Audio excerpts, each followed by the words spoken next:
자, 제가 가져온 이야기는 바로 검은 손톱. 야, 벌써 무섭다. 벌써 무서워. 싫어.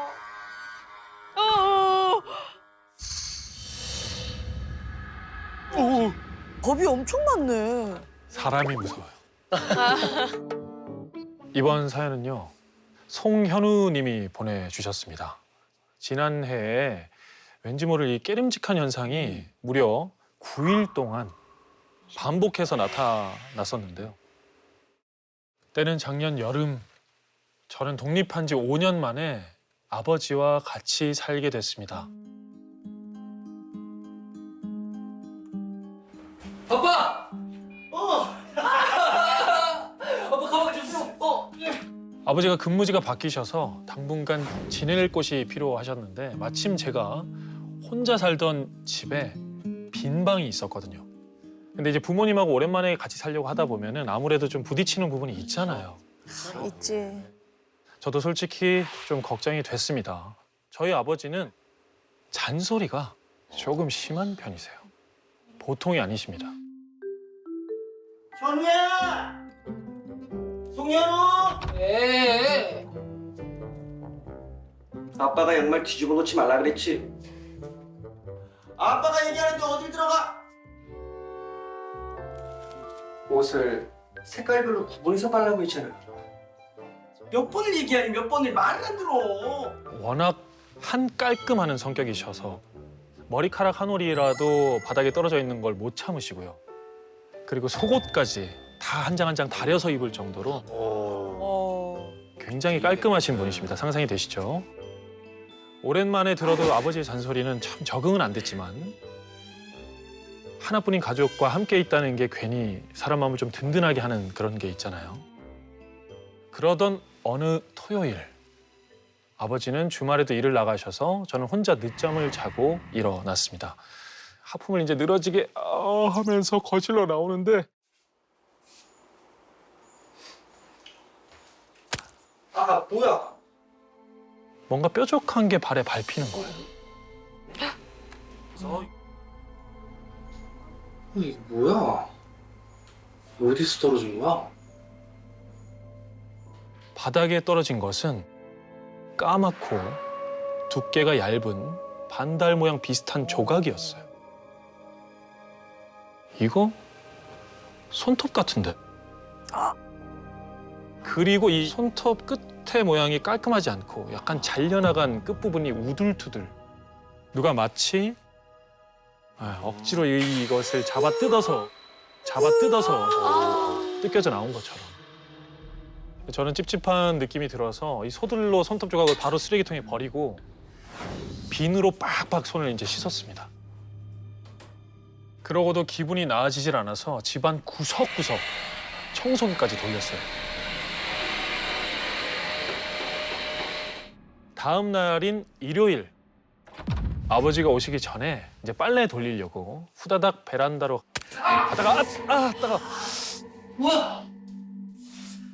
아씨. 발바닥이 찌릿해서 들여다봤는데 검고 날카로운 조각이 또 박혀 있는 거예요. 또 있어? 오, 이건 뭐야? 또 그 검은 손톱이었습니다. 이틀 연속으로 이상한 게 자꾸 발견되니까 불길한 기운이 스멀스멀 느껴지기 시작했어요. 이거 누가 몰래 집에 들어와서 버리고 간 거 아니야? 장난친 거 아니야? 뭐 별별 의심이 다 들기 시작했습니다. 그래서 저는 이 검은 손톱을 버리지 않고 갖고 있다가 퇴근하신 아버지에게 또 보여드렸습니다. 이거. 아니 어제부터 집에서 자꾸 이런 손톱이 나와. 손톱? 응? 무슨 손톱이 이렇게 까매? 그러니까 아무래도 우리 집에 뭔가 있는 것 같아. 그래서 아빠가 평상시에 여기 치우라고 했니 안 했니?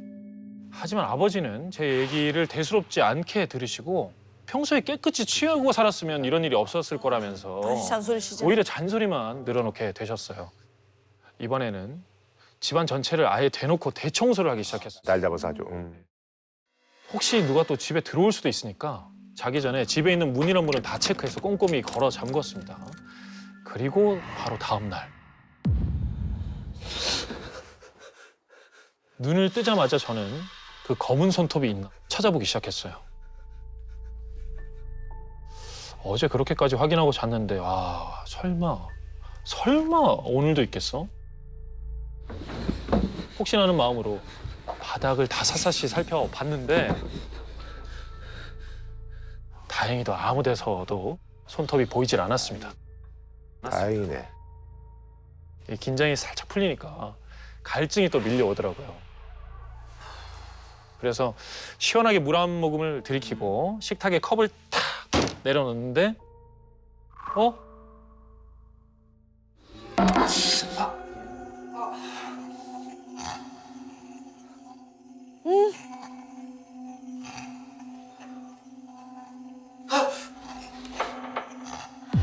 작은 검은 손톱이 또 발견됐다. 뭐야 이거. 누가 두고 가나 봐. 저기 왜 또 나온 거지? 진짜 누가 갖다 놓은 건가? 이 검은 손톱은 도대체 누구 건지 너무 이해가 되지 않는 상황에 머릿속이 진짜 터질 것 같았어요. 아빠! 이것 봐! 손톱 또 나왔다니까! 내가 뭘 했어! 우리 집에 CCTV라고 달아야 돼!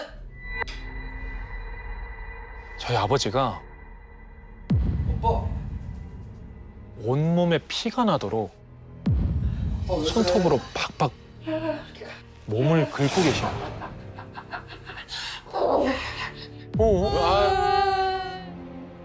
아빠 하지 마! 왜 그래?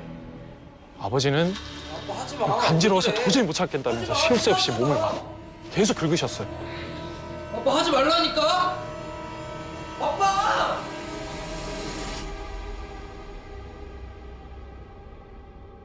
저는 너무 놀라서 아버지 모시고 당장 이제 병원으로 갔죠. 그래서 유명한 병원이란 병원을 다 찾아갔는데 하나같이 몸에는 아무런 이상 징조가 없다. 하루가 다르게 아버지의 간지럼증은 계속 심해져만 갔습니다. 막 피부가 막 척척 갈라지고 막 그 사이로 누런 진물과 피 덩이들이 막 범벅이 돼서 흘러나올 정도로 막 긁으셨어요. 아들로서는 그 모습을 계속 이유도 모른 채 옆에서 지켜봐야 된다는 게 너무나 괴로운 일이었고요. 그렇게 아픈 아버지를 돌보는 것만도 너무 벅찬데 매일매일 저를 괴롭히는 게 하나 더 있었습니다. 그게 바로 그 검은 손톱. 이게 왜 계속 나와? 하루에 하나씩 크기도 달라요. 크고 작은 이 검은 손톱들이 집안 곳곳에서 계속 하나씩 나타났어요. 4일째 아침에는 검은 손톱을 보기만 해도 막 온몸이 떨렸고요. 5일째 청소 업체까지 불러서 깨끗하게 다 청소를 했지만 진짜 저를 놀리는 듯 구석에서 또 나타났고요. 또 6일째 하다 안 돼서 경찰에 신고까지 했습니다. 근데 경찰은 저를 오히려 더 이상한 사람 취급을 했고요. 7일째를 맞이할 때는 아침에 눈을 뜨기가 좀 무서웠어요. 또 있을까 봐. 맞아. 아버지의 건강도 7일 동안 하루가 다르게 너무 나빠져서 피까지 막 토하실 정도로. 어느덧 8개의 손톱을 버리고 9일째 아침. 어딨니? 그만 나오라고! 오늘은 또 어디서 나를 놀리듯 나타날까. 이 두려운 마음에 일어나자마자 검은 손톱부터 찾기 시작했습니다. 근데 집안을 아무리 한 바퀴 다 뒤지고 꼼꼼히 찾아봤는데 안 나타나는 거예요. 뭐야 이거? 없네. 손톱이 이제 없네. 드디어 검은 손톱이 만든 감옥에서 벗어났구나. 주체할 수 없이 기쁨이 차오르고 있는데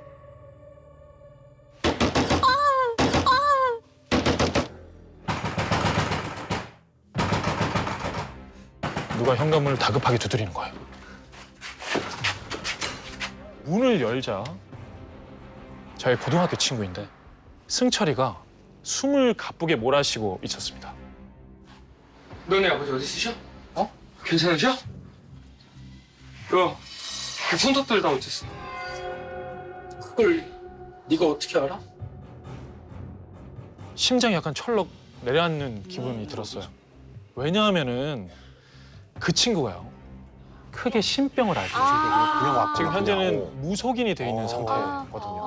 예전에도 그래서 저한테 나쁜 일이 있을 때마다 먼저 알려준 적이 많았던 친구예요. 손톱이 왜? 그런데 친구가 제 얘기는 듣지도 않고 뭔가 못 볼 걸 본 것처럼 놀라더니 갑자기 뒷걸음질을 막 치기 시작하는 거예요. 그리고 제 팔을 딱 붙잡고는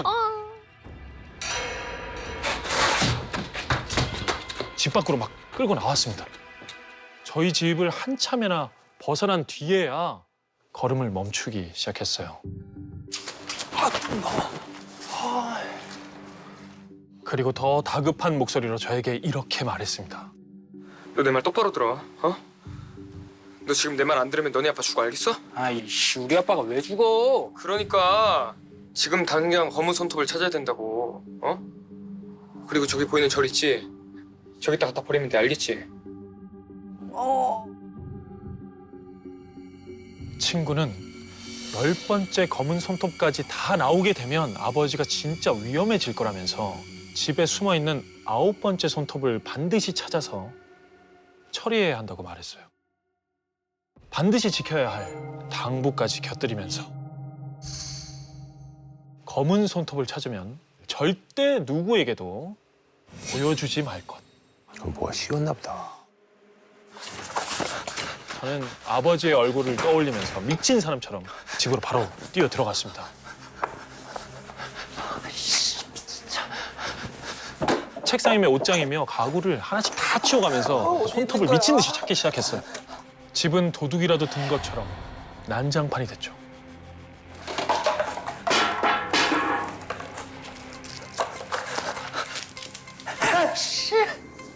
이거 못 찾으면 안 되는데. 우리 아빠 어떻게? 진짜 도대체 어디 있는 거야? 어디 있는 거야? 아무리 찾아도 손톱은 코빼기도 나타나질 않았어요. 저는 힘겹게 다시 몸을 움직였어요.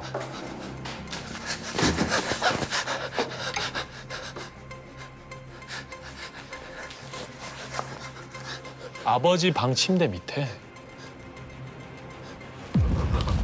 드디어 검은 손톱이 발견이 됐습니다. 대박이다. 떨리는 손으로 손톱을 휴지로 감싼 다음에 서둘러 집을 나오려는데 아버지가 문을 열고 집으로 들어오시는 겁니다. 이 저녁에 어딜 가? 어? 잠깐 여기 앞에 볼 일 있어가지고 금방 갔다 올게. 그래? 응. 근데 그 소리 치고 있는 건 뭐야? 아니 이거 아까 낮에 그 승철이 아버지에게 휴지로 싼 손톱을 보여주려다가 순간 친구가 당부한 게 생각이 났습니다. 이게 생각이 났어요. 맞아. 절대 아무한테도 보여주지 말 것. 네 그래. 아무한테 한번 보여줘봐. 별거 아니야. 신경 쓰지 마. 대충 얼버무리면서 아버지를 지나치려는데 아버지가 제 앞을 쓱 가로막는 게 아니었어요. 오, 왜 이래 갑자기 아버지가? 그리고는 왜 그래? 지금 네 손에 있잖아, 검은 손톱.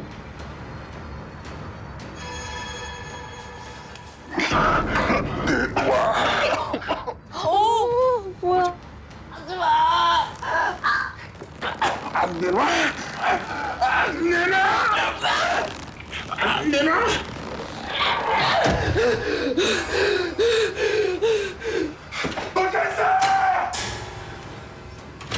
아버지가 저희 진짜 아버지가 아닌 것 같았어요. 저는 뒤도 돌아보지 않고 달렸습니다. 그렇게 후들거리는 다리로 몇 분을 더 달려서 집 근처 절에 도착을 했고요. 그 절 한편에 구덩이를 파고 그 검은 손톱을 묻었습니다. 하라는 거 다 했네. 그리고 산신이 집으로 돌아갔어요. 방을 열어보니까 아버지는 아무 일도 없었던 것처럼 곤히 주무시고 계셨습니다. 흉터로 가득했던 피부도 보니까 말끔하게 나아 있었고요. 손톱을 버리고 온 게 효과가 있다는 걸 확인이 되니까 그제서야 마음이 좀 놓이더라고요. 그때 친구 승철이한테서 전화가 걸려왔어요. 여보세요? 대체 어떻게 된 일이냐는 저의 물음에 승철이는 천천히 설명을 이어갔어요. 친구 승철이는 오늘 낮에 잠깐 잠이 들었었는데 어디에서 자꾸 울음소리가 들리더래요. 소리를 따라가 보니까 상갓집 앞에서 제가 펑펑 울고 있었다는 겁니다.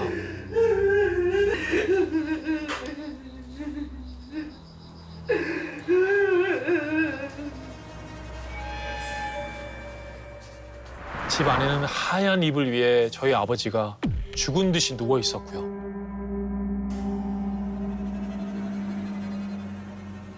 그리고 그 옆에 누가 앉아 있었는데 검은 상복을 입고 어깨를 들썩이는 뒷모습만 보였대요. 아버지의 팔을 붙잡고 고개를 푹 처박은 채로요. 현우는 밖에 있었는데 누구지? 친구 승철이는 누군지 확인하려고 그의 어깨를 살짝 두드렸대요. 그런데 친구를 향해 뒤돌아본 것은 사람이 아니라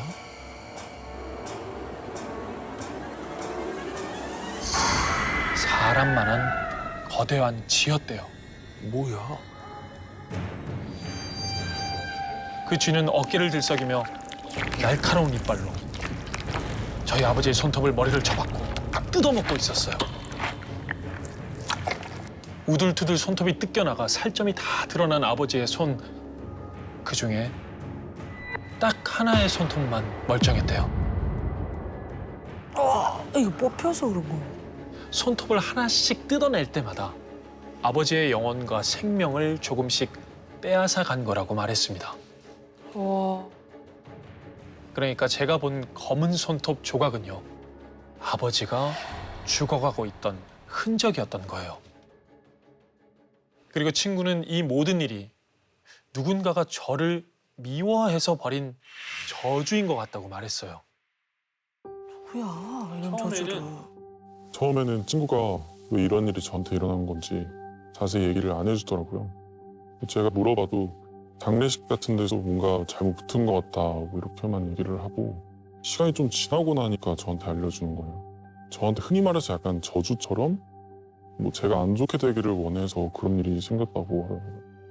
그렇다면 왜 저주의 대상이 내가 아니라 아버지였을까? 이해가 잘 가지 않았습니다. 그런데 곰곰이 생각할수록 알겠더라고요.